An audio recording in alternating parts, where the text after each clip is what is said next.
श्री विष्णु मम हृदय में प्रेरणा करने वाले नाथ, कथा कहूँ कार्तिक महात्म का, रखो सिर पे हाथ। जय माता रानी दोस्तों, आप सभी का बहुत बहुत स्वागत है आपके अपने चैनल राधा कृष्ण ऑफिशियल में। उम्मीद करती हूँ आप लोग बहुत अच्छे होंगे। तो ये बताने के लिए कमेंट बॉक्स में जय श्री विष्णु जरूर लिखिएगा।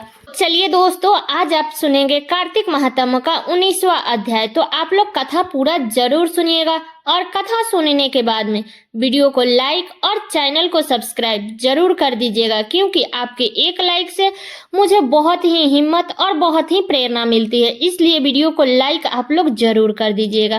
तो चलिए सुनते हैं कथा। तो जैसे कि आप लोगों ने पिछले अध्याय में सुना था कि पार्वती जी की आज्ञा पाते ही विष्णु जी उसको सिरों धड़े कर छल करने के लिए जलंधर के नगर की ओर गए। अब चलिए सुनते हैं आगे की कथा। तब राजा पृथु ने पूछा, हे नारद जी, अब आप यह कहिए कि भगवान विष्णु ने वहां जाकर क्या किया तथा जलंधर की पत्नी का पतिव्रता किस प्रकार भ्रष्ट हुआ। नारद जी बोले, जलंधर के नगर में जाकर विष्णु जी ने उसकी पतिव्रता स्त्री वृंदा का पतिव्रता भंग करने का विचार किया। वे उसके नगर के उद्यान में जाकर ठहर गए और रात में उसको स्वप्न दिए। वह भगवान विष्णु की माया और विचित्र कार्य पद्धति थी, और उसकी माया द्वारा जब वृंदा ने रात में वह स्वप्न देखा कि उसका पति नग्न होकर के सिर पर तेल लगाए हिस पर चढ़ा, वह काले रंग के फूलों की माला पहने हुए है तथा उसके चारों ओर हिंसक जीव है। वह सिर मुड़ाए हुए अंधकार में दक्षिण दिशा की ओर जा रहे हैं। उसने नगर को अपने साथ समुद्र में डूबा हुआ इत्यादि बहुत से स्वप्न देखे। तत्काल ही वह स्वप्न का विचार करने लगी। इतने में उसने सूर्यदेव को उदय होते हुए देखा। तो सूर्यदेव में उसे एक छिद्र दिखाई दिया तथा वह क्रांतिहीन था। इसे उसने अनिष्ट जाना और वह भयभीत हो रोती हुई छज्जे, अटारी तथा भूमि कहीं भी शांति को प्राप्त न हुआ। फिर अपनी 2 सखियों के साथ उपवन में गई, वहां भी उसे शांति नहीं मिली। फिर वह जंगल में निकल गई।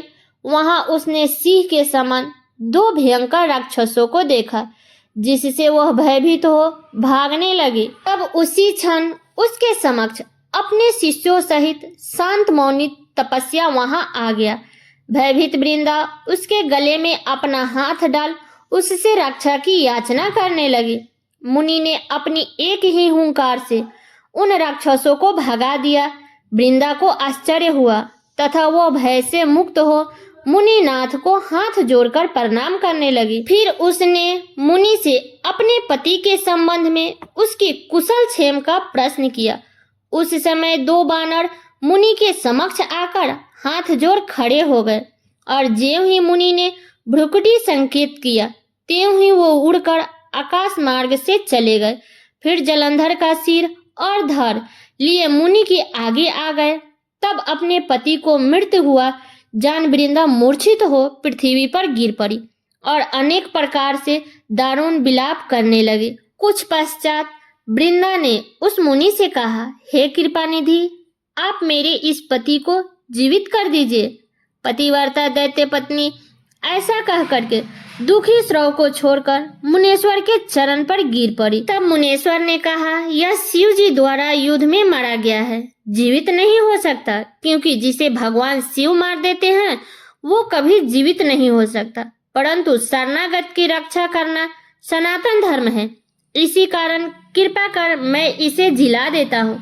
नारद जी ने आगे कहा, वह मुनि साक्षात विष्णु ही थे, जिन्होंने यह सब माया फैला रखी थी। वह वृंदा के पति को जीवित करके अंतर्धान हो गए। जलंधर ने उठकर वृंदा को आलिंगन किया और मुख चूमा। वृंदा भी पति को जीवित हुआ देख अत्यंत हर्षित हुई और अब तक हुई बातों को स्वप्न समझा। तत्पश्चात वृंदा सकाम हो गई। बहुत ही दिनों तक अपने पति के साथ विहार करती रही।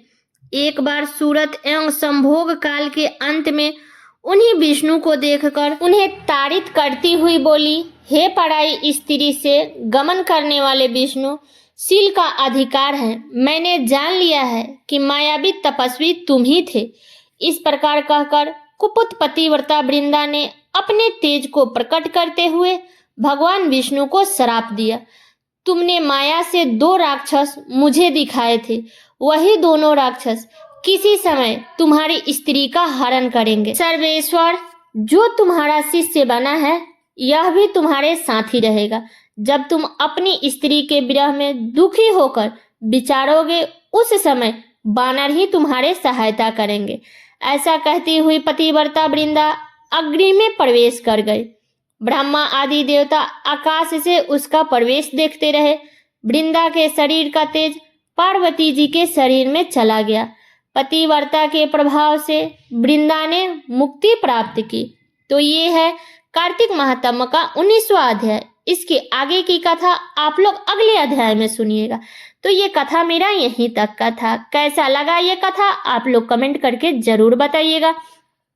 चैनल पे नए आए हैं तो सब्सक्राइब कर लीजिएगा, बेल आइकन को प्रेस कर दीजिएगा, जिससे मेरे वीडियो का नया नोटिफिकेशन आप सभी के पास में सबसे पहले पहुंचे।